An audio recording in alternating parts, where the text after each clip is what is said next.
Ce qu'aujourd'hui on est en train de faire et ce qu'on veut bâtir dans notre entreprise, comme ça a été fait avant, parce que moi je suis dans la boîte depuis 25 ans. C'est ma famille. Et c'est ce qu'on veut passer aux jeunes parmi eux qui sont là. C'est eux l'avenir de la boîte. Il faut se rapprocher à eux. Il faut les écouter. Et ça, c'est le rôle du manager et de DRH. D'accord ? De voir leur ambition. D'accord ? Il faut qu'il sache lire et comprendre la réalité pour pouvoir la changer. La transformation en général, elle a été toujours dévolue à la fonction, la transformation de l'entreprise, elle a été toujours dévolue à la fonction RH. Sauf que la question que je pose aujourd'hui, est-ce que nous, DRH, on a l'agilité nécessaire pour se transformer? On ne peut pas transformer des choses, des entreprises, sinon on ne se transforme pas. Chez le groupe Bona, dont je fais partie depuis quelques années et dont je suis honoré, le changement aujourd'hui, on a travaillé dessus depuis des années. Et moi, je vais vous raconter une histoire vraie, qui parle d'une expérience que j'aimerais bien partager avec vous. J'ai voulu dire que la première chose, nous, RH, il faut qu'on ait suffisamment d'agilité. Et notre mission principale, c'est d'être l'allié stratégique, voire le complice de la direction générale, dans le bon sens. Aujourd'hui aussi, la mission du directeur général, elle a beaucoup connu un grand changement. Ce n'est plus le directeur général, le directif, le décisionnaire, non. Ils sont beaucoup plus dans la démocratie, dans l'écoute, dans l'échange, dans les prises de décision stratégiques. Et on voit de plus en plus des organigrammes plats et non plus le pyramidal. Ça a changé.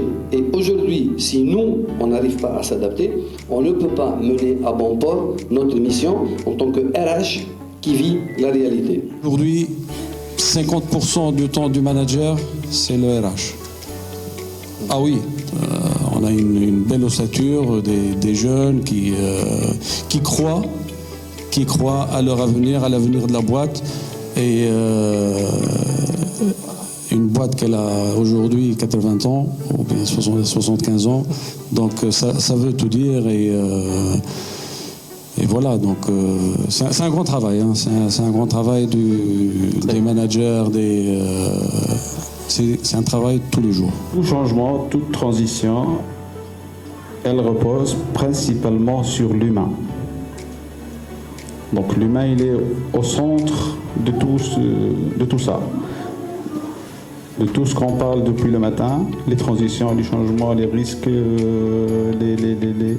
la résilience, l'agilité, c'est autour de l'humain. La fonction RSE, en 2017, elle était à la 17e place des intérêts de la fonction RH. Depuis 2022, elle est déjà à la 3e place. Je suis sûr qu'actuellement, l'axe numéro 1 chez le DRH, c'est la RSE, l'ESG, le développement durable, la reconnexion de l'humain avec l'environnement. Quand je dis environnement, please, je ne parle pas de l'BA. L'environnement, c'est l'environnement total. Si devant d'autres challenges, on parle de l'émission de CO2 depuis 2 années. Nous, on a démarré parce que le groupe Bona aussi, il appartient à un groupe à l'international. Donc, on est pratiquement à la page et le groupe, même, il est inscrit à l'SBTI, donc parmi les 5000 entreprises. Donc, aujourd'hui, on fait le suivi de notre émission en carbone. Et on commence à avoir des bons résultats vu que les cimentiers aussi, ils ont participé à ce projet. Et puis la valorisation aussi de nos déchets. C'est des déchets béton, donc pour les routes, pour même on a travaillé avec l'université de Cergy. Et donc on peut récupérer et on peut intégrer 20% du produit recyclé dans nos produits à fabriquer, les nouveaux produits. Sur les 6 premières années, on a fait compris à nos équipes, je parle de plus que 1500 employés. C'est là que parle de la sécurité parce qu'une société qui a beaucoup de risques sur l'humain, vu la construction métallique.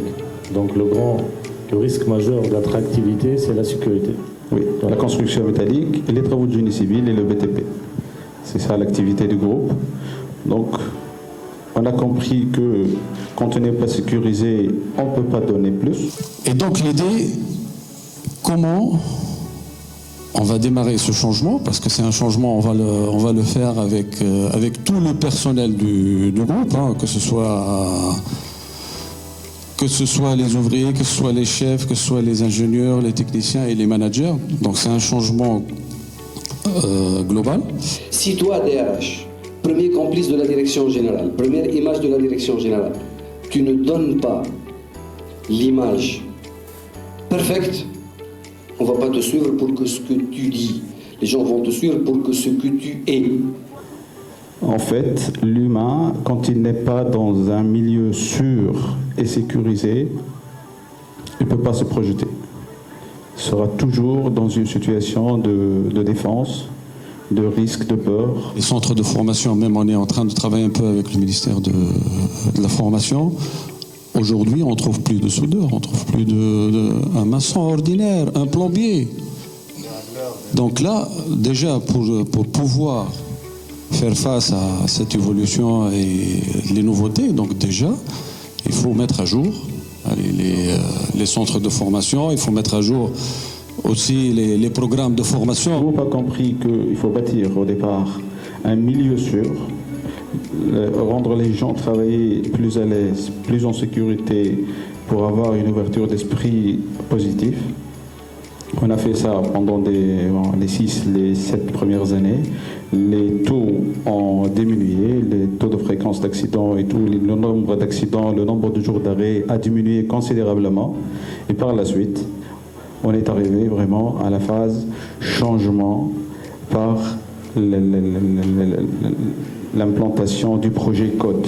Le projet Code, c'est un projet interne, une nomination interne au groupe, qui est inspiré du code du Lean finalement.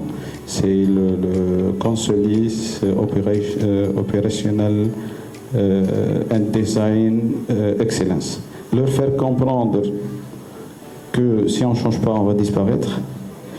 Le groupe a choisi de payer la facture de changement par l'investissement.